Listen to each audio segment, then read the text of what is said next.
చాలా డిఫరెంట్. నిజంగా అంజలి సినిమాలు చూసినాక ఈ సినిమాలు ఇంకా డిఫరెంట్గా చూపించి చాలా బాగుంది. అలాగే శివ గారి యాక్టింగ్ కానీ నిజంగా డైరెక్షన్ అయితే అల్టిమేట్. నిజంగా శివ గారి డైరెక్షన్ అయితే అల్టిమేటెడ్. ఒకటి చెప్పాలనుకుంటున్నా, శ్రీనివాస్ గారి క్యారెక్టర్ అయితే ఇంకో లెవెల్లో చూపించారు. ఆ డైరెక్షన్ అంతా అల్టిమేట్, ఎవ్వరు ఊహించారు. చాలా బాగుంది. నాకు అంజలి సినిమా కంటే ఇది ఇంకా 2 పాటలు ఎక్కువనే నచ్చిందన్నమాట. ప్రతి ఒక్కరు చూడండి, ఎవరు మిస్ కావద్దు.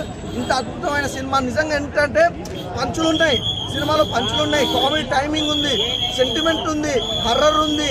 అసలు చెప్పుకుంటా పోతే సినిమా ఒక లెవెల్లో ఉంది భయ్యా. ప్రతి ఒక్కరు తప్పకుండా చూడండి. మీ టికెట్ పెట్టి థియేటర్లకు వెళ్తే 100కి 200% న్యాయం చెప్తే అలా ఉందన్నమాట సినిమా.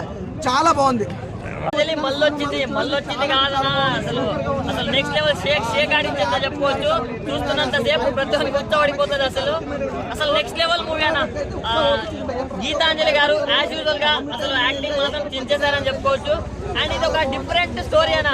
అంటే హారర్ అంటే ఓన్లీ హారర్ అనుకుంటాం మన